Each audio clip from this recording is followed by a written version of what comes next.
Hola, Hola, hola. los recibimos en este podcast Saludablemente Hablando. En este espacio conversaremos sobre diferentes aspectos de la salud mental. Aspectos que tienen lugar en la vida cotidiana. Así que, bienvenidos. Hola a todos y todas, bienvenidos una vez más a este podcast Saludablemente Hablando. El día de hoy tenemos a un súper invitado, quien también es colega y también nos viene a hablar de un tema súper especial, también celebrando el mes de junio, el mes del orgullo. Entonces, precisamente por esa razón lo invitamos el día de hoy. Entonces, Daniel, muchas gracias por estar acá y nos gustaría que te presentaras, que nos contaras un poquito de ti. Ay, no, pues gracias, chicas. Bueno, me presento, mi nombre es Daniel Jiménez, soy psicólogo de la Universidad Nacional y en general una persona también abiertamente homosexual. ¿Qué más les cuento? Tengo un poquito de experiencia sobre cuestiones de género, de estudios varios, por ahí va un poco mis intereses. Y también he investigado un poco sobre lo que es el tema de la comunidad. Entonces, eso va de mi experiencia. Y en todo lo que digo, no digo que es mi amigo. Le digo que le invitó. Digo, ya conozco más. Sí. Salió un paquete de papas. Pues si somos amigos. Sí, también soy amigo de Gaps. Y así fue como está hoy de invitado en este podcast. Aparte porque también eres oyente, obviamente. Michael. Sí, seguidor fiel. Trato de no perderme ningún capítulo. ¿Qué te falta el último? Aún se me faltan. Ahorita si no terminas, me haces el favor. Ya, sí, señora. En el grito me pongo con esa Está bien largo. la tarea. Pues sí, pues efectivamente sí queremos tocar como esos temas a propósito del mes del orgullo. Queremos como hablar de ciertas experiencias, pues que tú nos cuentes como experiencias personales de tu vivencia siendo abiertamente homosexual, como lo acabas de decir. Yo quisiera que nos contaras más porque digamos que no somos muy conocedoras de este asunto del mes del orgullo, del Pride y todo esto. Quisiera que nos contaras cómo surgió esta celebración, por qué en junio, porque pues es algo que no todo el mundo conoce ni sabe. Sí, literal. Las empresas solo ponen el loguito de colores y ya. Porque se volvió todo un tema marketing. Sí, que tal cual. Muy comercial. lo trataremos más adelante. Pero esa parte histórica quisiera que nos contaras un poquito. Listo, bueno. Básicamente, el por qué se celebra el mes del orgullo en junio comienza a partir de, bueno, los homosexuales siempre han sido bastante juzgados, señalados y perseguidos por mucho tiempo, pero principalmente en Estados Unidos a finales de los 60, en el 69, la escena gay de Nueva York era bastante underground, era de muchos bares, de muchas discotecas, de mucha fiesta, muchos movimientos, pero que no eran visibles porque la comunidad era bastante perseguida en ese entonces por la policía. De hecho, investigando un poco, tenían una lista de las personas homosexuales más buscadas, dentro de las cuales siempre estaban detrás de esas personas. Entonces, ese era el nivel en el cual pues la comunidad se encontraba. Y en ese año en específico, en un bar que se llama Stonewall Inn, ahí básicamente hubo una redada que terminó en disturbios y fue como en la etapa en donde todos dijeron no más y comenzó un montón de manifestaciones, principalmente lideradas por varias personas trans, que a veces también muchas personas homosexuales olvidan la participación de la gente trans en estos parte histórica, que ellos básicamente fueron, bueno, ellas fueron los que impulsaron todo esto, comenzaron a movilizar y a partir de eso comenzó a haber un montón de movimientos sociales para visualizar a la comunidad. Esto terminó en que avanzó el tiempo, se sumó más gente, cambiaron las normas, cambiaron el modo de ver a la comunidad, ya no como un delito, como algo que a perseguir. Y el mes de junio se celebra pues en conmemoración a toda esa lucha que ha habido antes, pues básicamente todos esos movimientos, recordar todas las víctimas que hubo porque murieron muchas personas y eso es como a grandes rasgos el background de todo lo que es el mes de junio. Y si es del 69, pues, o sea, fue muy reciente. No, ya unos 54 años, tal vez. Sí, no, la comunidad de hecho ha tenido bastantes problemáticas. Esto fue antes del boom del VIH, que eso incrementó todo el tema porque en los 80s apareció esta enfermedad que principalmente se transmitía en personas homosexuales por el tipo de relaciones sexuales que tenían y pues eso generó un estigma y un estereotipo Claro. que básicamente cualquier persona homosexual se volvía como la persona enferma, la persona con SIDA, la persona que no debía estar como cerca porque pues era un riesgo, no sé qué sabía cómo se contagiaba, entonces literalmente estaban en hospitales completamente aislados, esperando la muerte porque no había otra opción. O sea que eso fue como, o sea, la aparición de esta enfermedad fue como un retroceso pues de las luchas que se venían dando por la no estigmatización y no persecución. Más que un retroceso, fue como un obstáculo Ok. porque las luchas seguían y seguían y seguían y las personas seguían expresándose y seguían mostrando su individualidad, mostrando como el colectivo, las características, que no importa ser diferentes, que no importa a quién amas, cómo amas, simplemente es una forma de vivir y una forma de expresarse, una forma de ser e identificarse. Entonces, eso es como la lucha que se comenzó a dar, sino que el tema de los 80 sí incrementó todo esto y generó un estigma aún mayor que de hecho aún existe. Hay muchas personas a día de hoy que tildan a las personas homosexuales de enfermas, de que probablemente están con enfermedades de transmisión sexual. Y pues eso es una lucha que a día de hoy se sigue dando y es bastante cultural y que está arraigado a una cultura muy machista, muy opresora. Y también de pronto un poquito como religiosa. Claro, y más en países latinoamericanos tienen la religión es como algo muy importante para las personas que obviamente siguen como esas, no sé si llamarlo reglas o creencias que están muy basados en esta idea de que Dios hizo al hombre y a la mujer para que el hombre y la mujer pudieran procrear, Ujú. Y eso hace que la gente crezca con su sistema de creencias basado en eso, de que amar diferente está mal. Sí, y de hecho el tema de la religión ahorita que lo tocas es bastante interesante porque antes de que la aparición de la religión católica, la homosexualidad tenía un rol importante en diferentes sociedades a nivel del mundo. Por ejemplo, en Grecia habían relaciones homosexuales entre discípulos y maestros o entre personas de mayor rango y menor rango en Roma, en donde literalmente alguien con un mayor rango militar podía tener relaciones homosexuales con personas de menor rango sin ningún tipo de juzgamiento o de algún tipo de mal visto, de que se vean mal visto.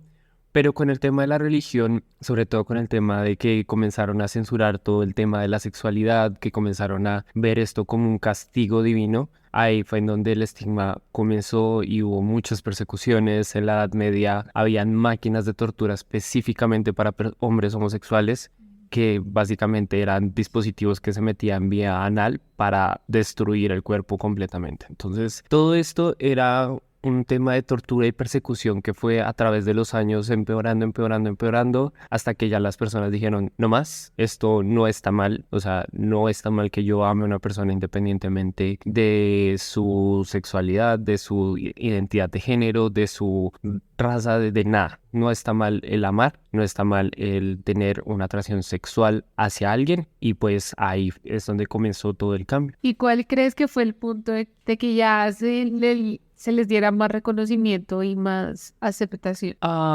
Principalmente el tema de que a partir de todos estos disturbios y todas estas manifestaciones comenzaron a trabajar personas y a obtener mayor visibilidad y mayor oportunidades personas homosexuales en cargos políticos, en cargos de poder, que comenzaron a trabajar por derechos para las personas, como por ejemplo el tema del matrimonio igualitario, de la adopción, que son temas que actualmente en varios lugares del mundo aún siguen siendo un tema. Acá en Colombia Fue un tema complicadísimo, pero igualmente, por ejemplo, el tema del matrimonio igualitario se logró. Hay personas que también que son abiertamente homosexuales, son padres solteros y lograron adoptar. Son casos contados, pero se ha logrado un avance. También el tema de dejar ver que la homosexualidad no es un trastorno, no es un tema mental, sino que es un tema de diferencias sexuales entre las personas. Y adicional a eso también el tema de que ya en muchos países del mundo no se considera un delito, pero en algunos otros sí. Sí, eso no estaba en el DSM también. En el DSM-3. De hecho, creo que fue hace como más de 20 años, o sea, hace muy poco, sí, como unos 25 años creo que fue que ya quitaron como a la homosexualidad como un trastorno. Y había la terapia de conversión, ¿no? las terapias de conversión. ¿Y cómo, sí, de hecho, cómo funcionaba? Básicamente, de hecho, aún existen lugares donde personas, no estoy seguro que en Colombia, pero sí sé que existen lugares donde, países. en algunos países, donde las personas son enviadas por todos los estigmas y toda la carga cultural que ponen de ser homosexual está mal, el tema de la religión, todo esto. Las personas a veces hasta por su propia voluntad pensando que están mal van a estas terapias y es como el lugar donde te dicen que te gusten los hombres está mal, te ponen a ver como cosas de mujeres, te ponen básicamente en un tema de cómo intentar asimilarlo. Como que tu cerebro pueda Es procesar. muy violento, además. Es O sea, muy imagínate tú ver algo que no te atrae sexualmente y que te pongan a ver. Sí. Ujú. Y por ejemplo en México también hay varias organizaciones que están en contra de ese tipo de lugares porque son como campamentos donde a la gente la mandan o van y comienzan su terapia de conversión y todo esto. O sea, en México hay terapias de Hasta hace un par de años yo tenía la noción de que había terapias de conversión y había una entidad en específico que estaba en contra de todo esto, luchando para que se termine, para que no haya más lugares así. En Colombia no tengo la noción de si existen o no, de hecho sería interesante como verlo. Claro, sí. Y además, ¿qué puede pasar después de una terapia de conversión? O sea, ¿quién da de alta a la persona o después qué se espera que pase? O sea, Se supone que el objetivo de ellos es que tengan una vida heterosexual normatizada. sí, lo que Sí. se conoce como... O sea, como esposa, hijos, perro, familia, o sea, casa. Sí, y ya. Pero pues las personas, de hecho, muchas veces se dan cuenta de que realmente eso no, o son muy infelices, y terminan a veces en suicidios, o terminan en otras situaciones mucho más complicadas. De hecho, el tema de la aceptación por parte de los padres también es un factor muy influyente en eso. Y muchas veces los padres mismos son como cuando se dan cuenta a temprana edad que un niño tiene comportamientos o tendencias homosexuales, en general tienden a como evitar eso y a castigar eso. Y eso genera bastantes temas psicológicos en las personas, en los niños, que casos como también, muchos casos se han visto de suicidios Sí. y todo el entorno, no solo familiar, sino también académico. Este chico, Sergio Urrego, que se suicidó por un tema de presiones en el colegio, por parte de de la institución en sí, de la rectora y todo esto, solo por darle un beso a un niño. Entonces, todo eso es como lo que la comunidad ha venido experimentando en todo este tiempo y que con la visibilidad, el trabajo con comunidades, el trabajo político, el trabajo ya netamente de entrar a hacer una socialización de lo que es una sexualidad sana, de lo que es una sexualidad abierta y de lo que es una sexualidad sin prejuicios, es lo que básicamente se ha estado buscando. Yo he escuchado varias veces que de pronto Colombia, pues si bien sí es ese país igual muy conservador, pero pues pareciera que no es un lugar donde se discrimina tanto tal vez como en otros lugares, ¿no? Hay países, no sé, imagínate ser homosexual en Medio Oriente. Sí, claro, sí, es un contexto diferente. Sí, o sea, hay donde se considera un delito, no solamente un trastorno, una cosa es que me digan que estoy enferma, pero otra cosa es que también, aparte de eso, me castiguen, ¿no? Legalmente haya repercusiones. Y tú, sí que quería preguntarte, ¿tú cómo lo percibes, digamos, en Colombia? Una cosa es que estén las leyes y que, no sé, por ejemplo, nadie te puede discriminar legalmente, no por eso, ¿sí? No, nadie puede no contratarte por esa razón, nadie puede lastimarte o bueno, no puedes ir a la cárcel por eso. Sin embargo, socialmente, a pesar de que existan las leyes, pues a mucha gente No, y se ha visto, ¿no? Que en los centros comerciales, en restaurantes, lo sacan simplemente por ser de pareja Y homosexual. que parece como que las personas homosexuales no pueden estar en el mismo lugar donde hay niños. Sí. ¿Tú cómo Como si eres de contagiado, o sea, si estoy cerca del niño, ya si yo se va a volver homosexual, ¿no? De los mitos, como que no te juntes tanto con tal persona porque sí te puedes como volver gay. Sí, si lo ves, puede que te guste y te vuelves gay. Pero bueno, ese también es otro tema interesante de volverse gay. Eso es un conflicto ahí grande. Pero frente a tu pregunta, Gabs, puntualmente, de hecho yo lo he vivido y no hace mucho, una anécdota corta, estábamos en un centro comercial acá de Bogotá, bastante grande, con mi pareja, nos estábamos abrazando sentados, literalmente yo con mi brazo sobre su cuello, estamos hablando y llegó un guardia de seguridad y nos dijo, no, es que ustedes no pueden estar acá, no pueden estar acá. Y en vez de entrar a discutir, en vez de entrar todo esto, simplemente fue como, está bien, no, nos movemos a otro lado, ya. También nos ha pasado una vez en un parque público, un guardia de seguridad que nos vio sentados abrazándonos, nos dijo, es que ya estamos esperando un transporte, un Didi. Sí. Y nos dijo, ya es muy tarde, no pueden estar acá. Pero habíamos estado en ese parque un montón de veces sentados hasta besándonos y no había pasado nada, pero cuando este señor nos vio, ahí sí ya fue un problema. Entonces, desde estas microagresiones, porque eso es lo que son microagresiones frente a temas de por qué no puedo estar en un lugar en público con mi pareja donde no estamos haciendo nada más que simplemente abrazándonos. Que si fuera una pareja heterosexual, pues normal. Normal. Pero también hay otro nivel de esto que es videos que hemos visto, por ejemplo, cerca de Astor Plaza hace un tiempo, hace un año más o menos, una pareja homosexual fue agredida, gentes en un local tuvieron que socorrerla y las personas que estaban atacando los lanzaban piedras al cristal a intentar entrar porque querían lastimarlos. También hay muchos homicidios en general para personas homosexuales que van desde, no sé, alguien salió borracho de un bar y terminó muerto en situaciones extrañas, o también va en donde las personas homosexuales que utilizan aplicaciones como Grindr, como otro tipo de plataformas, quedan mediante estas plataformas con alguien, terminan entrando a alguien a su apartamento y después esa persona termina robándolos, golpeándolos, al final hasta matando. Se usan esas plataformas también, o sea, una persona heterosexual para lastimar, ¿sí? Sí. Bueno, ok. Hace unos años, de hecho, hubo en la zona en donde yo vivía, que era la parte del Centro Internacional de Tesaquillo, había como una alerta para las personas que utilizábamos, yo en ese momento yo estaba en esa aplicación, utilizábamos Grindr porque habían varios casos de hombres que habían sido encontrados en sus casas, golpeados, drogados, robados, llegaron a matar a un par de personas y todo por contacto de Grindr. Entonces, con mis amigos de ese entonces estábamos como afanados un poco por ese tema, porque no sabía si alguno de nuestro círculo iba a terminar en una situación así. Porque es sentirse muy vulnerable, o sea... Sí. Y tú en este momento, ¿tú sientes miedo, por ejemplo, cuando sales, no sé, vas tomado de la mano con tu pareja? Pues acá en Bogotá, en varias partes no, pero en algunas partes sí. Pero donde más he sentido este miedo, este temor de expresarme, o por lo menos darle la mano, o decirle amor o algo así, sobre todo es fuera de la ciudad. Cuando vamos de viaje a otros departamentos, a otras regiones que no son tan pobladas y que las personas son como más arraigadas a ciertos valores un poco más machistas, ahí es donde con mi compareja, por ejemplo, evitamos tener contacto. Y aún así, en los viajes que hemos hecho, cuando decimos, oye, no, queremos una cama doble para los dos, es como, ¿están seguros que quieren una cama doble? No, tengo dos camas. Tengo dos.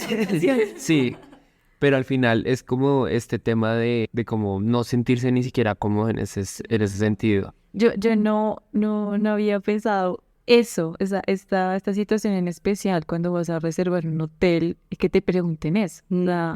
Es muy agresivo todo, ¿sí? Y digamos, contabas eso y me da un poco de rabia, me da un poco como de, ¿cómo decirlo? Tensión la situación, porque digamos también más allá del miedo, obviamente pues por todo lo que nos estás contando, no sé también si les pasa el tema de que muchas personas de pronto se les queden mirando, de no poder estar tranquila en la calle con tu pareja, porque de pronto muchas personas están ahí diciendo cosas o mirándote, ¿no? Cosa que de pronto a una persona heterosexual no le pasa. Si tú pasas con tu pareja no pasa nada, pero si una persona homosexual pasa con su pareja, ahí de pronto hay otro tipo de comportamiento de las personas. Sí, de hecho, pues con el tiempo, al principio, cuando yo comencé a salir con gente, a tener dates y a esto, era algo que a mí me aterraba mucho cualquier interacción en la calle o incluso estando acá en Bogotá, me aterraba, no sé, en general, no ir, por ejemplo, a un bar de Chapinero, que casi siempre son los bares que son abiertamente gay friendly, sino que si iba a algún otro bar, entonces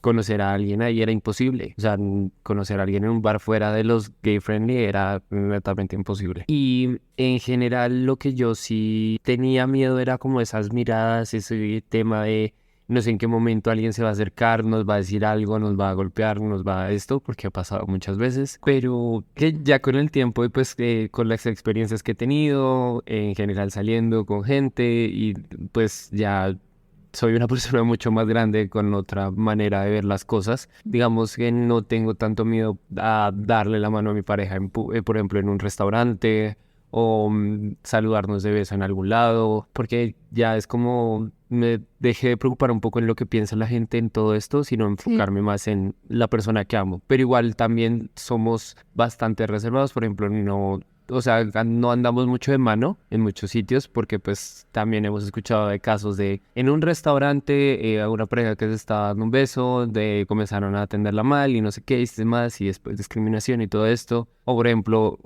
recientemente en pandemia pasó en un parque que unos chicos se estaban besando y llegó la gente que vive enfrente del parque a sacarlos con palos que porque... Un montón de señoras enfurecidas. Y eso fue un movimiento grandísimo. O lo de Hubo Andino. marchas ahí en donde el andino también. Lo de Andino, que fue la besatón de Andino, porque unos chicos estaban besando ahí al lado de los parques de los juegos de los niños. Entonces, De mal ejemplo para los niños.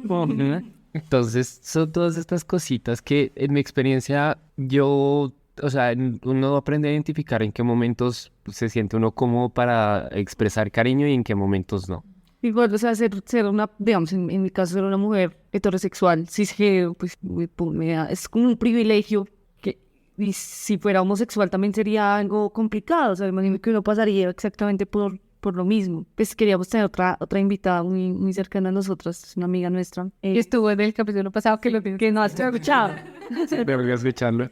Karen también es una persona abiertamente homosexual y pues la idea era pues tenerlos a los dos para tener como esas dos. Sí, porque yo, digamos, ahorita no sé, me cuestiono si de pronto tiene la misma connotación ser una persona homosexual mujer y una persona homosexual hombre, No, ¿no? no, es diferente. Es diferente. diferente. Yo la verdad desconozco la vivencia de una persona, de una lesbiana a un gay. Eso sí, desconozco completamente. Y aparte están las personas trans.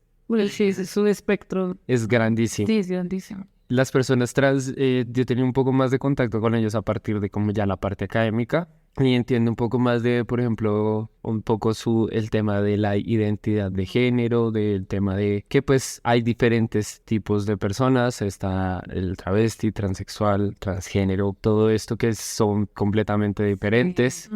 Entonces, y también el tema de las personas trans, es absurdo la expectativa de vida que tiene actualmente una mujer trans, sobre todo las mujeres. Las mujeres trans, creo, hasta donde el último que revisé, no pasaban más allá de 40 y tantos años. Las oportunidades de trabajo son muy bajas. De hecho, recientemente vi un video, no recuerdo en dónde, que...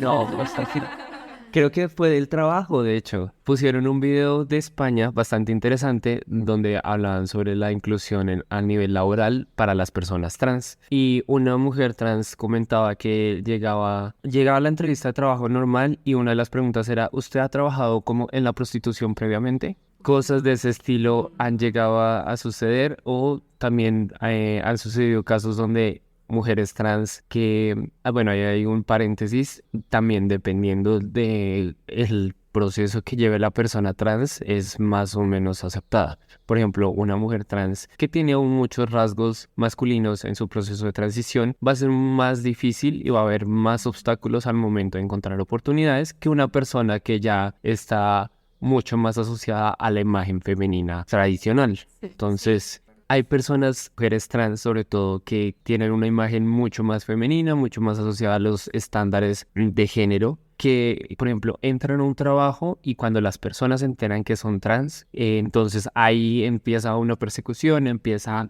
un tema de hasta a veces acoso laboral incluido, con el fin de que la persona desista del trabajo o de menospreciarlo. Se aburra.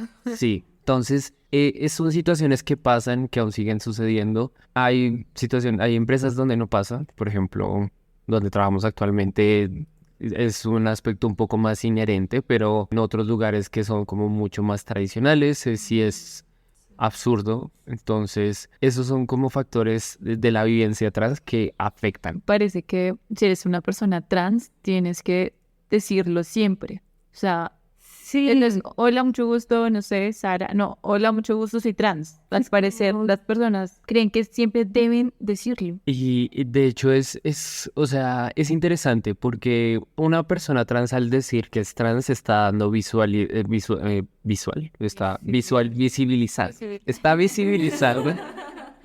está visibilizando básicamente que esa persona pasó por una transición, por un proceso. Ajá. Más allá de eso, no tienen la necesidad realmente de decir, mira, soy trans, soy cisgénero, soy lo que sea.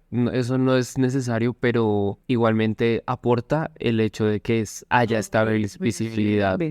Y es importante entender que una mujer, independientemente de que haya pasado previamente, sigue siendo una mujer. Y en este caso, una mujer trans, simplemente la agregación trans es explicar un poco su experiencia previa, pero que sigue siendo una mujer o un hombre. Entonces, hay personas trans que netamente ya recurren a, hola, soy ella, una mujer, ¿sí? y hay una mujer trans, Pero se reconocen abiertamente, ¿sí?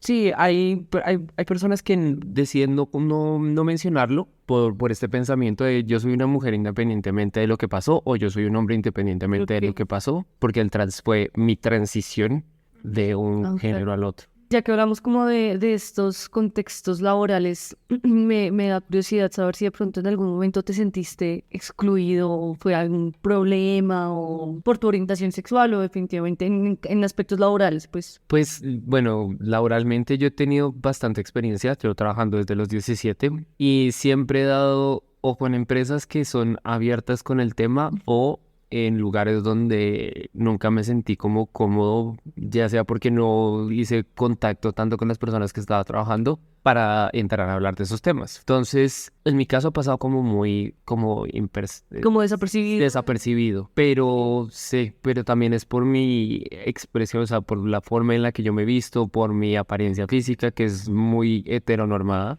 Hay personas homosexuales que tienen en general en su apariencia como otros, o en su vestimenta, sí. Entonces, por ejemplo, vestidos, uñas, que son abiertamente hombres homosexuales, pero entonces que esto sí le genera a las personas que van a contratar una alarma y es como de, uy, ¿qué acabo de ver? ¿Qué es esta persona? O sea, que es este man que se pinta las uñas, que se maquilla, que usa falda, no sé. De hecho, yo sí he escuchado como esos comentarios, como bueno, o sea, no importa si te gustan los hombres, las mujeres, lo que sea, pero digamos en el caso de que si eres hombre, pues, pero no me aguanto que te peten las uñas, pero no me aguanto que te vistes así. Es como si hubieran unos gays buenos y unos no tan buenos. O sea, como unos bien adaptados y otros no tan... Un deber ser en la homosexualidad. Sí. Sí, no, y esto no solo funciona entre heterosexuales y homosexuales, sino dentro de homosexuales. Sí, también. Sobre todo los gays suelen ser, hay un término que se llama homofobia interiorizada. Entonces, cuando una persona que es homosexual a veces es homófoba o a veces tiene temas frente a esto, ya sea para sí mismo o para otras personas. Entonces, hay temas de homofobia también, o bueno, que son interesantes de verlo, pero en ese caso, personas homosexuales que tú ves en aplicaciones de ligue, como Tinder, Grindr, Bumble, todas esas, que dicen, busco solo machos, hombres para hombres, cosas por el estilo, que literalmente es como buscar este estilo de hombre heterosexual, musculoso, que se ve súper, súper masculino, que también excluye a estas personas que pues tienen una estética diferente, que en general son un poco genderless en su forma de vestir, de expresarse, de moverse, en todo, en la forma de hablar. Entonces, eso también es un fenómeno que pasa interesante. Está dentro de la misma comunidad. Exacto. Y cuando son personas genderless, volviendo al tema del trabajo, que básicamente la línea no es tan clara, que a veces utilizan ciertas expresiones de lo que comúnmente o, bueno, normativamente se conoce como femenino. Las empresas suelen decir, es que esta persona es poco profesional. Es que, ¿cómo le vamos a presentar a un cliente? Porque es poco profesional. Claro. Entonces, como está asociado a veces esos dos términos, ser profesional con tener traje, corbata y vestido, o tener falda, traje y camisa. Entonces, y tacones. Entonces, esas son como bastantes cosas interesantes al momento de ver las limitantes para personas, y eso que estamos solo hablando de personas gay, porque sé que para las lesbianas, una mujer que tiene formas de vestir un poco más masculinas también tiene sus limitantes ahí. Las personas trans, lo que les comentaba, o sea, si es una persona trans que se le nota en sus rasgos ciertos temas masculinos, o en su voz, o en general en su expresión, casi siempre presenta más barreras a una persona trans que es súper femenina, que ya su proceso ya va mucho más avanzado. Es que siento que es como una intolerancia de nosotros, como a la incertidumbre. O sea, nosotros siempre queremos etiquetar todo porque sí, y en cierto sentido tiene también como razón de ser, ¿no? Pues porque a través de las etiquetas también uno comprende más, sí, las categorías y demás. Pero a veces sencillamente hay cosas que no tienes por qué entenderlas todas, que no tienes por qué darle una explicación a todas. Y creo que ese es ahí donde nos... ¿Pero es hombre o es mujer? ¿Pero es lesbiano? ¿Pero quiere ser mujer o solo es gay? O sea, y hay un montón de preguntas que a veces... Y la respuesta es sencilla, pues no es tu asunto. O sea, es ese límite, pues, de donde tú no llegas, donde no lo transgredes. Pero creo que es lo que le cuesta mucho a muchas personas, como siempre querer explicarlo todo, como categorizarlo todo. Categorizar. Sí, ese tema de las categorías es interesante porque en general las categorías para las personas, en mi concepto, siento que no deberían estar. O sea, uno como individuo debería evitar encasillarse en una sola categoría, pero las categorías toman una importancia y una relevancia al momento social. Claro. Al momento de visualizar, al momento de visibilizar. No puedo con esa palabra. Al momento de visibilizar. Sí, voy a hacer una visibilizar. Pero sí, en esos momentos como que ahí suman mucha importancia porque le dan un poquito de visión a que hay algo diferente que no entienden, pero pues se puede explicar con este término. En temas en general de movimientos han ayudado mucho, pero más allá de eso siento que uno no debería encasillarse en una u otra categoría. Por ejemplo, yo ahorita me considero abiertamente homosexual, me considero un hombre gay, pero en momentos anteriores en mi vida a mí me llegaron a atraer mujeres, tuve ciertos intereses por ciertas personas que no eran hombres, y eso no implica que en ese momento era heterosexual y ahora soy gay. Entonces, simplemente como la expresión de la sexualidad y de la identidad va amoldándose y va ajustándose mientras que uno va creciendo, mientras que uno va teniendo vivencias, y pues ahí es donde uno va fluctuando de un lado al otro, viendo, explorando, identificando qué es realmente sus gustos, la forma en que se quiere expresar, la forma en que quiere vivir. Ya que tocas ese tema de pronto de cómo ha sido tu experiencia, si quisiéramos tal vez hablar un poquito de tu propio background, cómo fue como tal vez tu experiencia en esta fluctuación, o sea, pues ¿Cómo ves ese proceso? ¿Cómo lo llevaste? ¿Cómo lo asumiste? Es que fue interesante porque, pues es que de chiquito no tenían como ninguna idea frente a eso, yo no tenía ninguna atracción hasta que conocí como a la edad de los 6, 7 años a un niño en el conjunto en donde vivía. Y este niño se volvió mi amigo y éramos muy cercanos y no sé qué hice más. Yo en ese momento no identificaba que me sentía atraído hacia él, solo quería pasar mucho tiempo con él. Jugábamos a todo el rato, iba a mi casa, yo iba a su casa. Y fuimos creciendo y como que desarrollamos ciertas atracciones. los dos. Sí, y pasaron cosas. Entonces... Pero éramos muy chiquitos y en ese momento no identificábamos nada, solo que sabíamos que algo, de hecho siempre me he preguntado por qué lo intuíamos o sabíamos que no podíamos expresarnos así frente a la gente. Sí, claro, como si fuera algo con lo que naces. No, a este punto, la verdad, tampoco te podría decir, es que pasó esto, nos regañaron o algo, no. Pero sí tenía la noción de que Eso estaba mal. eso no se podría ver. Entonces eso era solo entre los dos y nos íbamos y nos escondíamos en un rincón del conjunto por allá entre las matas y nos poníamos a hablar y habían piquitos y cosas y eso. Ya después de eso yo dejé ese lugar y entré a un colegio militar en donde ¿Cuántos años tenía? cuando dejé eso a los 11. Cuando entraste al colegio militar, como el bachiller. Bueno, yo el colegio militar desde cuarto, no sé cuántos años tenía, la verdad, Desde cuarto de primaria. desde cuarto de primaria. No, pero por ahí, Al cuarto de 8 años. más o menos por ahí. ¿Qué? Pero disculpa, ¿entraste a un colegio militar por alguna razón de tu escolar o sí? La razón es porque mis papás querían que saliera con libreta. Ah, bueno. O sea, algo muy independiente a eso. Y porque mis primos estudiaban ahí, entonces yo no iba a estar solo, entré a un colegio militar y ahí conocí, pues yo ya tenía una amiga de antes que estaba en mi anterior colegio, que de hecho era un colegio de religioso.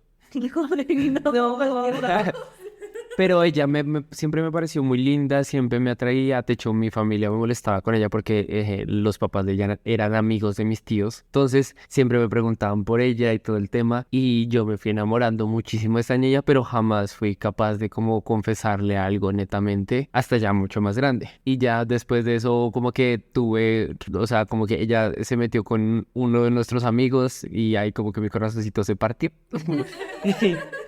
Y ya después de eso como que de eso pasó como en sexto, séptimo y en octavo llegó un chico que, bendiciones donde esté, si está vivo no sé, pero me parecía muy guapo, me parecía muy muy guapo y yo me quedaba viéndolo, sí, eso fue en octavo, bueno, el caso es que yo me quedaba viéndolo mucho pero Después de la niña. después de la niña. Y yo simplemente era eso, solo verlo, pero yo no tenía ningún impulso de nada más. En noveno comenzó a llegar gente nueva al colegio, porque antes de eso siempre estudiábamos los mismos. Entonces este niño había sido el nuevo que llegó y era guapo y no sé qué, y yo lo veía. Pero en noveno llegaron más personas y había un chico en específico que se dio cuenta que yo me quedaba viéndolo mucho y comenzó a hacerme bullying por el tema de quedarme viendo. Y ahí fue cuando caí en cuenta de que me sentí atraído por los chicos realmente, o sea, como de que, porque él me decía como,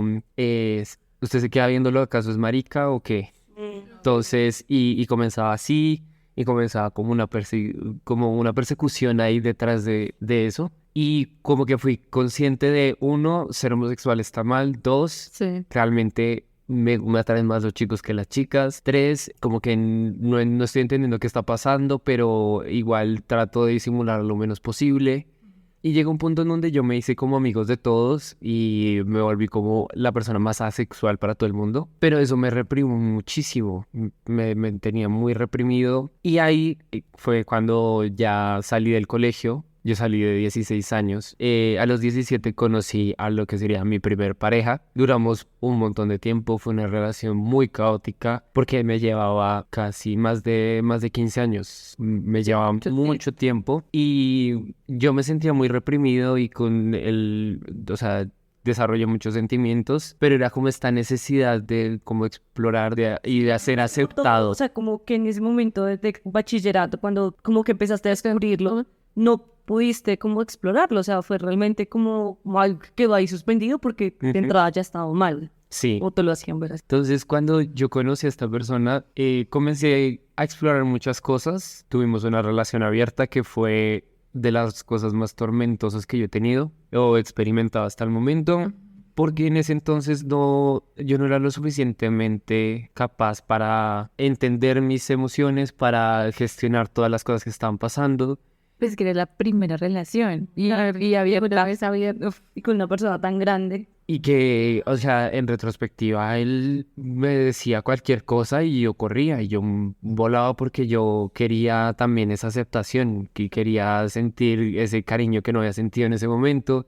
Entonces accedí a muchísimas cosas que en general se volvieron como conflictivas a futuro. Y llegó un momento en donde yo tenía otro conflicto en ese momento con respecto a mi sexualidad y era hablar con mis papás del tema. Entonces, pues, o sea, el tema de contarle a mis papás que era homosexual era un tema que me generaba conflicto porque había escuchado de casos previamente de personas que les decían a sus papás y los papás los rechazaban, terminaban en la calle, terminaban siendo expulsados de su familia básicamente, solo por sentirse atraídos hacia una persona del mismo sexo. De hecho, hay una serie que me gustaría recomendar que se llama Pose. Wow, ok. Es muy buena. buenas. Pose. Y se escribe como Pose. Básicamente, esta serie narra un poco toda la escena LGBT en los 80s, 90s, en el auge del ballroom,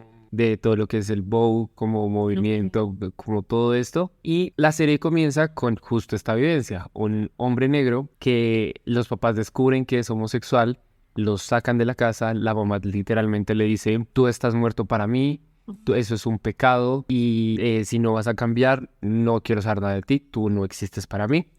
Y este chico termina en la ciudad de Nueva York, en donde básicamente está durmiendo en la calle, bailando por monedas, no haciendo nada más, le roban todo y encuentra una persona que se vuelve su madre. Básicamente ahí comienza todo el tema de la dinámica de las casas, que son en este caso lo mostraban mucho con mujeres trans, pero son personas que se agrupan para arrendar, para trabajar como una familia y a partir de eso salir adelante. Entonces ahí es donde muchas personas homosexuales dicen, tu familia no es la familia biológica, sino la familia que tú escoges. Porque a partir de ese tipo de vivencias, pues ellos saben que no pueden contar con sus verdaderos padres, con sus familiares o sus parientes de sangre, sino que las personas que realmente están ahí en los momentos difíciles, con los que crecieron, con los que no se lograron conseguir un techo, pues ahí es lo que consideran su familia.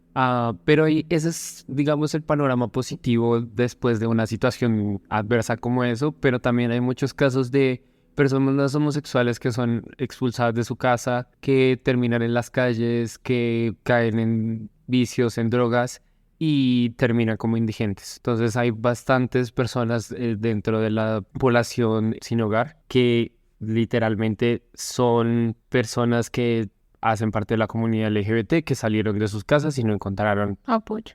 Entonces, eso también es una realidad. Y teniendo en cuenta, pues yo ya conocía en ese entonces todo esto, yo tenía bastante miedo porque no sabía cómo iba a reaccionar mi familia. Y es un miedo que me parece curioso porque ninguna persona heterosexual experimenta ese temor. Claro, porque dice, ay, qué miedo decirle a mi papá que soy heterosexual. No, No, simplemente es algo que sucede. Y ya años después de haberlo hecho, lo entiendo, pero ahora me parece un poco también como curioso que siga pasando, que siga existiendo ese miedo y que siga habiendo tanto rechazo, pues porque ya desde la perspectiva de que tengo una pareja, de que toda mi familia sabe, se vuelve como normativo, como ese estilo de vida. Pero esto es algo que tuve suerte, yo creo, también una muy buena familia que me apoyó y que estuvo ahí en el momento que yo salí. Solo no un sé. punto como de juzgamiento o inflexión o como fue una crisis tal vez pues Es que, bueno, esto ya también es mi vivencia personal, pero porque yo elegí un mal momento. una crisis familiar. Yo elegí una crisis familiar tal cual. Igual, o sea, mis papás me apoyaron mucho y adicional a eso, pues ya habían varios familiares que habían salido abiertamente del closet. Tengo un primo de mi papá que salió como homosexual desde muy chiquito y él ya tenía 60. Y tengo un familiar que hace unos varios años ya salió como persona trans abiertamente, entonces hizo su transición. claro, eso también es como un nuevo. No, pero igual, por ejemplo, también tengo el conocimiento de esa vivencia, de ese familiar saliendo del closet como persona trans y no fue nada fácil porque decirle a tu mamá que no te sientes identificado como en el cuerpo en el que estás, que realmente tú nunca te identificaste como un hombre, ya después de tener 30 años y que tu mamá asimile como, bueno, ya no puedo decirle a mi hijo, sino tengo que decirle hija. Y ahora tengo que entender todo este proceso. Yo recuerdo que la prima de mi papá tuvo que pasar por muchos procesos de terapia, de cómo y tratar de entender procesos personales.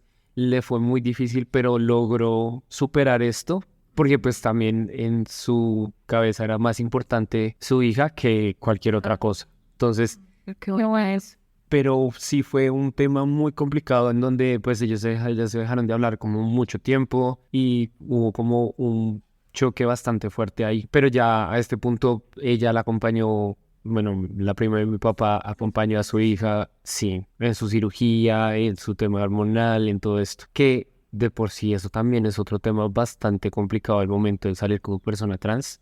Y es el tema de costos, de procedimientos, Sí. todo eso, porque si tú tienes el apoyo de alguien para hacerlo, muy bien. Pero si no, te toca comenzar a trabajar por tu cuenta, sin apoyo de tu familia, sin apoyo de nadie que conozcas, porque hay personas que aún así tienen que salir del closet, incluso con sus amigos, para poder como tener la noción de tener una vida normal, entre comillas, de una vida abierta. Y mira que ahora que hablas de como de este tipo de procedimientos médicos que las personas pues empiezan una vez como que lo asumen. Hay un libro que leí hace poco que decía que de hecho este tipo de gastos médicos no deberían salir del bolsillo de la persona que está transitando. Pues Lo del seguro. claro, porque pues digamos que si lo llevamos también al marco legal, pues constitucionalmente se indica pues que uno tiene desarrollo de la libre personalidad.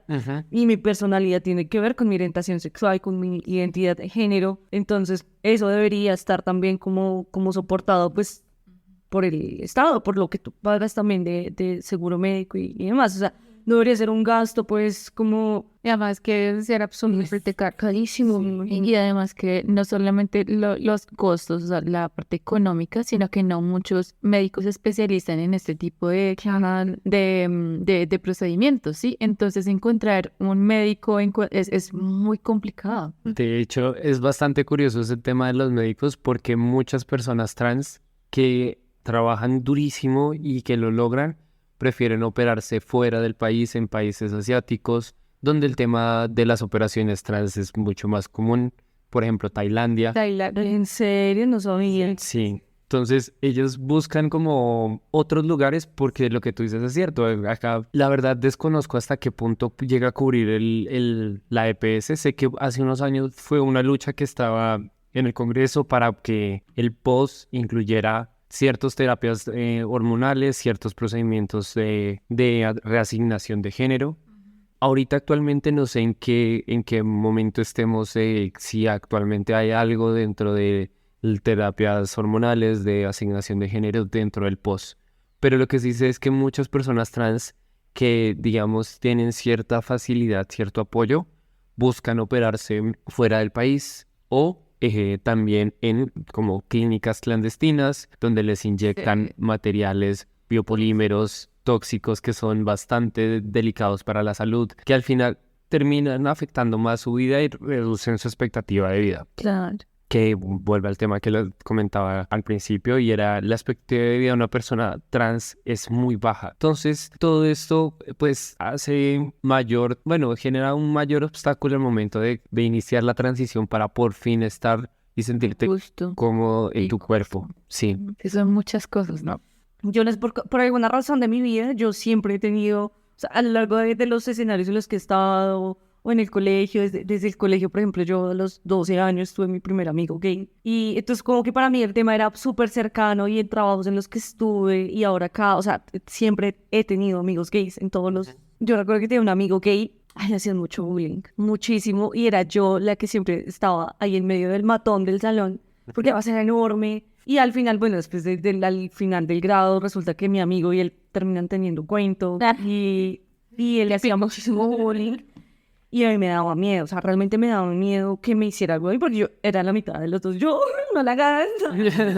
Pero siempre, y también tuve un compañero, no era tan amigo mío, también era gay, y tuvo también esos problemas con este chico que les digo.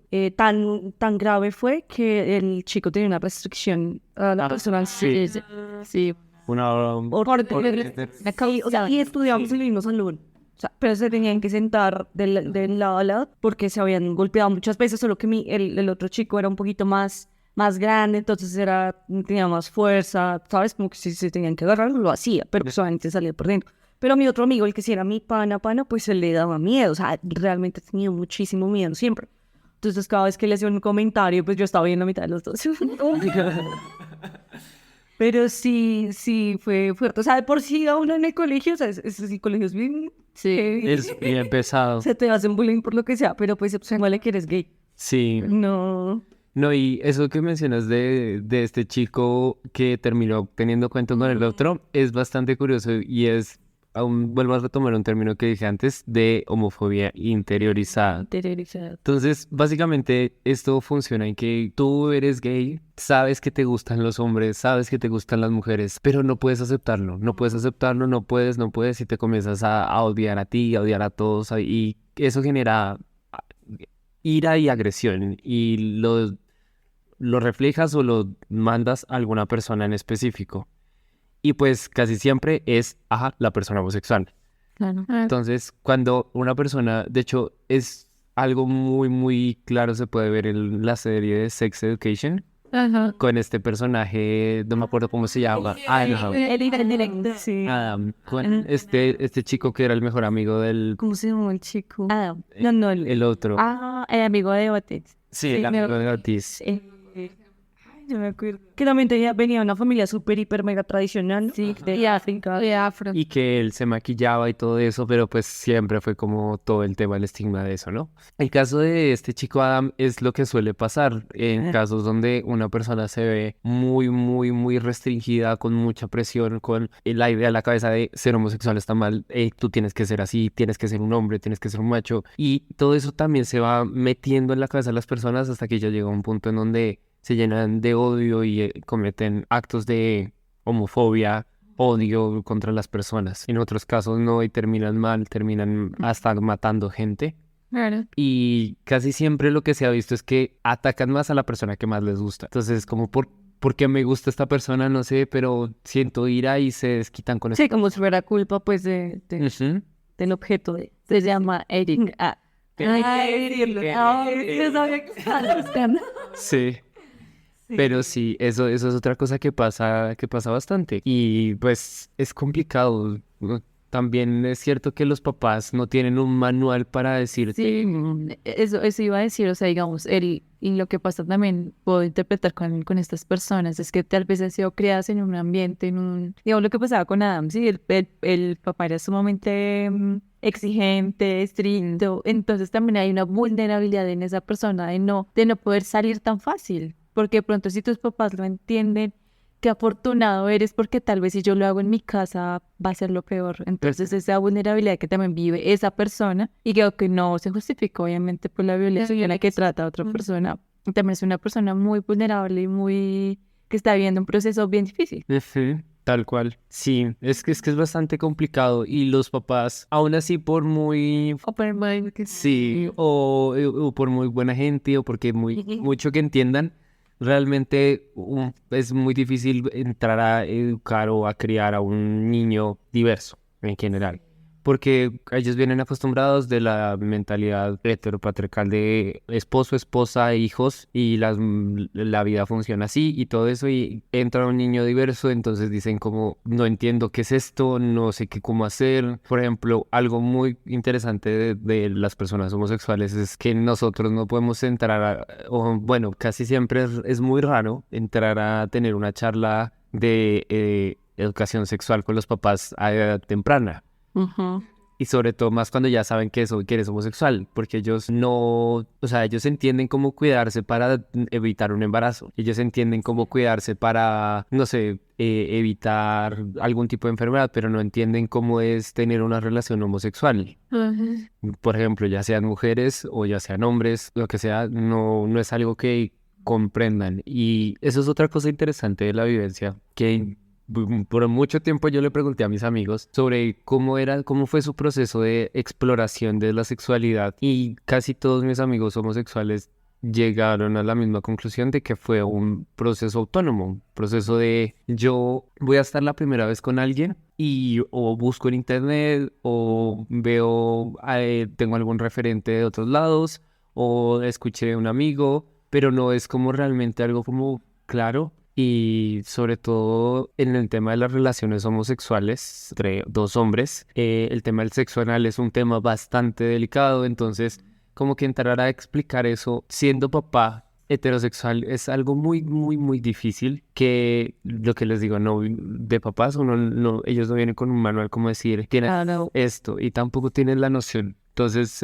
es bastante interesante también crecer. Pero pues me imagino que igual dar visibilidad, o sea, tal vez si uno lo hace un poco consciente, porque pues yo siempre he sabido que ni siquiera estaba muy consciente de la fecha, pero pues entonces el mes del orgullo, no sé qué, pero si uno tal vez interioriza más de qué se trata, es generar también mayor sensibilidad, digamos, en estos temas que estás tocando, o sea, claro, si yo soy mamá, pues es tener esa noción de que esto puede suceder, cómo lo abordaría, qué haría, o sea, qué herramientas o cómo protegería yo pues a esta persona que eventualmente puede que sí, no sé, se exprese o una persona homosexual. Sí. Entonces siento que sí es importante como llegar a esos temas de los que nadie habla. Y hay muchas organizaciones en Bogotá y en varias partes del país que tocan esos temas, que hablan del tema de educación sexual, que hablan de temas de promoción y prevención, que tienen psicólogos para ya sea las personas diversas o para familiares de personas diversas. Entonces, eso es como, en general, abre un abanico a una posibilidad de apoyo en casos así. Entonces, tener un psicólogo que tenga un enfoque más orientado a la población LGBT, que cuando tú como padre vayas a buscar ese guía, ese apoyo, encuentres a alguien que conozca, que te pueda decir un poco más de o sea, contra qué te estás enfrentando, porque básicamente es eso, porque, o sea, ideal sería que un niño diverso entre a tener una conversación sana con sus papás sobre sexualidad y que encuentre información relevante para él, que encuentre como de, mira, existe estos cuidados, ten cuidado con esto, ten cuidado con aquello, como en general, que pues son como a mayor profundidad. Esto daría para otro tema de conversación.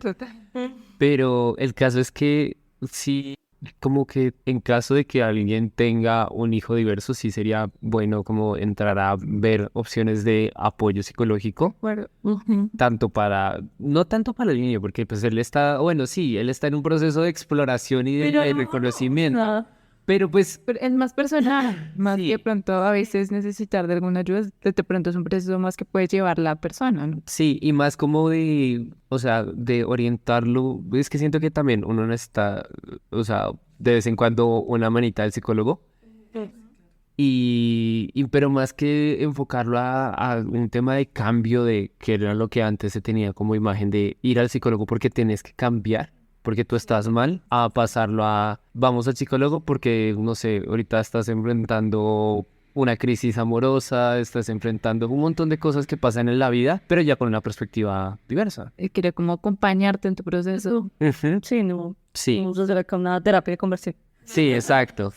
Y también pues para las familias como estos acompañamientos de entender por lo que están pasando ahorita, que no es lo mismo que una persona heterosexual que simplemente atrae el sexo opuesto y ya, y nunca ha tenido alguna... Estos conflictos. Sí. Y en nuestra generación ya es algo, un tema más recurrente, más normal. Y porque pues obviamente para nuestros papás es más complejo como cambiar ese sistema de creencias que ya está como súper internalizado y es más difícil, pero yo creo que con charlas, como decir, como, no sé, estas madres como, uy, ese marica, ese no sé qué, decir, eso no está bien. De sensibilizar. Sí, exacto, Edu. Yo creo que eso es lo que yo trato de hacer un poco en mi casa, ¿no? Como de acuerdo, cuando de pronto hay ese tipo de verbalizaciones de, es que es marica, ¿no? Es muy común. Ese concepto, esa palabra, marica. Y siempre es como bueno, o sea, ¿por qué te refieres así? Porque siento que hay veces muchas personas se dejan llevar de lo que dicen los demás, ¿no? Y no van a un punto porque simplemente repiten lo que dicen las otras personas. Y eso pasa muchísimo en mi casa. Es cuando yo entro a cuestionar, bueno, ¿por qué dices así? No, pues siempre se les ha dicho así. No, o sea... Porque a veces tiene una connotación despectiva. Sí, pero ni siquiera saben por qué, ¿ves? Entonces a eso voy. Cuando yo ya empiezo como de poquitos a decirles, bueno, ¿por qué? O ¿te parece que está mal? O a ti te parece que está mal porque otras personas lo ven así. Entonces yo es como que, oye, sí. Entonces siento que es un... No, decir, no puedo, estoy cambiando el mundo en este momento. Pero sí. Pero digamos, en mi casa siento que ellos son un poquito más abiertos en eso. Ya es como que cuando dicen algo, como que me miran.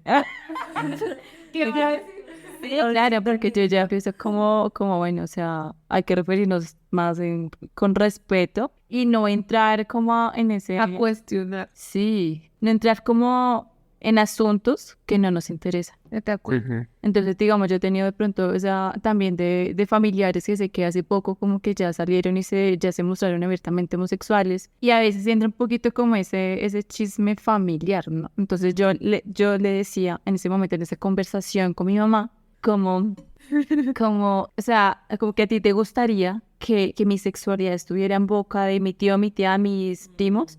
Creo que no. Entonces mi mamá decía, no, claro que no, no me gustaría que hablaran de mi hija. Claro, decía, creo que entonces esa respuesta aplica para todos los hijos de todos nosotros, de toda la familia y de todos los hijos de todo el mundo. Entonces creo que no es un tema que nos importe, o sea, si es homosexual, si es trans, no nos interesa. Que cada uno viva su proceso y ya, o sea, nos debería importar eso. Y siento también que pues, la vez pasada había un tweet que una señora hiper mega conservadora decía como que no entendía por qué era un mes del orgullo. O sea, que porque no hay también una conmemoración a la heterosexualidad.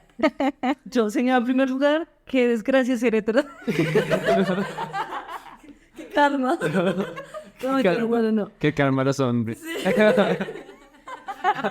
Pero, o sea, la gente no entiende. O sea, es cuando, por ejemplo, la gente desconoce totalmente porque se habla, por ejemplo, de feminicidio. O sea, ¿por qué el enfoque de género? ¿Para qué? O sea, la gente no entiende, la gente realmente no comprende porque está en una posición de privilegio. Sí. Y de desconocimiento también. Ajá, que hay otras personas que por X o Y razón, que no están en una posición de privilegio como tú, que han sufrido la discriminación, la burla, que se mueren precisamente por una cosa tan sencilla como amar a alguien diferente a lo que se espera. Entonces, bueno, ahí obviamente en Twitter, pues nadie, no dejan vivo a nadie, ¿no? Entonces, Sí. yo bien hecho.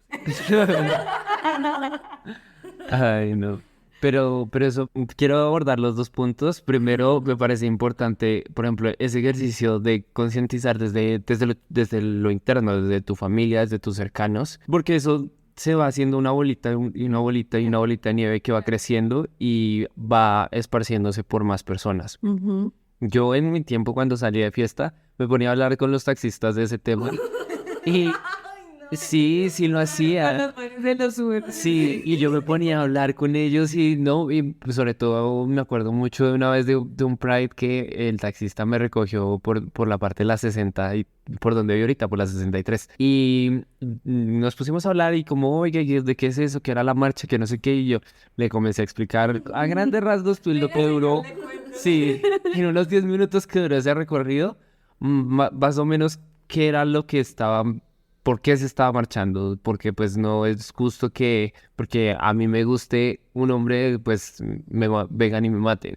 Entonces es como esas pequeñas acciones de como socializar esa información, de informar, de dar visibilidad a lo que es el lenguaje y las implicaciones del lenguaje. Son pasos pequeños, pero realmente que se vuelven muy grandes, porque si varias familias lo comienzan a hacer, varias personas, después, no sé, por ejemplo, una tía llega y escucha a una amiga decir eso, entonces la amiga le va a decir a la amiga, oye, no, mira, es que no. De acuerdo. Y ahí hay un cambio que se da gradualmente. Entonces eso es súper importante e ir informándose en general de cuestiones, porque la ideología de género no es como lo que dicen los de derecha, que quieren volver a todos homosexuales, el rayo homosexualizado por todos lados.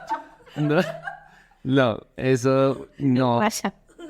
Porque, o sea, ahí sí viene un tema y es que las personas homosexuales no se hacen. O sea, simplemente es una atracción y es un tema de que en general hay una atracción hacia algo y ya, es como a mí me gusta el jugo de mora De acuerdo. y ya, o sea, por X o Y motivo me gusta el jugo de mora. Entonces, por X o Y motivo me gustan los hombres. ¿Me gustan desde cuándo? Desde que tengo memoria. Hay personas que caen en cuenta de que tienen este gusto desde mucho más adelante porque tienen una vivencia y se sienten atraídos. Hay personas que no tienen ningún tipo de gusto hacia ningún género, que eso también es completamente válido. Y así, entonces es eso, es como visibilizar.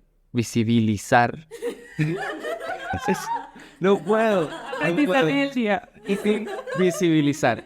Es como visibilizar que existe pues la diferencia y que la diferencia está bien y que no está mal. Retomando el tema de gas de la señora que porque el mes del orgullo hetero es muy simple, porque los heterosexuales jamás han sido discriminados, también jamás han sido perseguidos, torturados, asesinados por simplemente ser heterosexuales. Entonces, más que es una celebración, sigue siendo una conmemoración a todo lo que ha pasado históricamente, a todas las vidas que se han perdido, a todas las vidas que han estado trabajando por nuestros derechos, por en general que las personas homosexuales, heterosexuales, porque las personas LGBT y más tengan los mismos derechos que una persona heterosexual. Entonces, eso es la conmemoración, es un mes porque realmente llevamos mucho tiempo y, o sea, debería ser un tema que ya se normalice en general, pero pues aún sigue Se debería estar corrigiendo el discurso de alguien porque es que ya estamos en el 2023. Entonces, es por eso que no debería existir un mes del orgullo heterosexual, porque realmente no han experimentado ni la mitad de las cosas que lo que ha experimentado la comunidad LGBT. Pues, Dani, creo que ya Gracias. hemos dado por terminado nuestro capítulo. Yo creo que para terminar, sería chévere de pronto que pudiéramos, las personas también quieran apoyar la marcha como del orgullo, que se va a realizar el día 2 2 de julio. de julio. O sea, el día que se hace la conmemoración, o sea, es el 28 de junio, pero esta vez se va a realizar la Aquí marcha en Colombia el 2 de Sí. De hecho, es curioso, pero en diferentes partes del mundo se realiza la marcha en diferentes días. Entonces, por eso es casi que todo el mes, porque hay partes del mundo en donde lo hacen los primeros días de junio, y hay otros que los hacen ahí a mitad, otros a final. Y hay gente, de hecho, que conozco gente en Instagram que va de país en país o de ciudad en ciudad, en marcha, y terminan al final como quién sabe en dónde, celebrando en julio por allá, porque hay veces donde llega hasta como el 13 de julio, Okay. Aquí en Colombia este año será el 2 de julio. el 2. Domingo 2 de julio. ¿Y sabes dónde empieza el punto de encuentro en Bogotá? Comienza en el Consejo de Bogotá, calle 36, 28 a 41. ¿Y vas a dónde está la plaza? ¿No?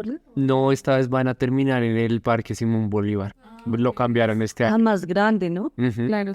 Aunque, bueno, yo siendo honesto, siempre que he ido nunca he llegado a la Plaza de Bolívar porque casi siempre ese día llueve. Entonces, si van, lleven, no sé, lo que quieran llevar, pero también sombrilla o impermeables porque casi siempre llueve y llueve horrible. Porque Dios no le gusta.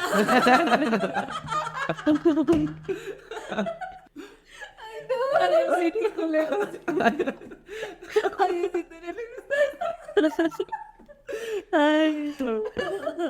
Pero mira, después de la lluvia viene siempre el arco iris. Pobre Dios.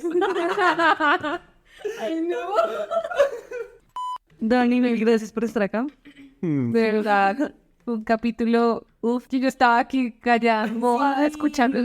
Sí. Yo sé que de verdad, para las personas que no tengan mucho conocimiento acerca de esto, les va a servir. Ojalá que abran más su mente para entender que no es blanco, no es negro, o sea, que hay muchos colores. Literal. Que el mundo es tan diverso, que el ser humano es tan diverso y tan complejo que no se puede encasillar en una sola cosa. Sí, muchas gracias, porque también obviamente nosotros, o sea, somos colegas pero pues a la vez que somos seres humanos tenemos percepciones diferentes. Entonces reunirnos en este tema me parece muy chévere, entonces Siento que aprendí mucho. Muchísimo.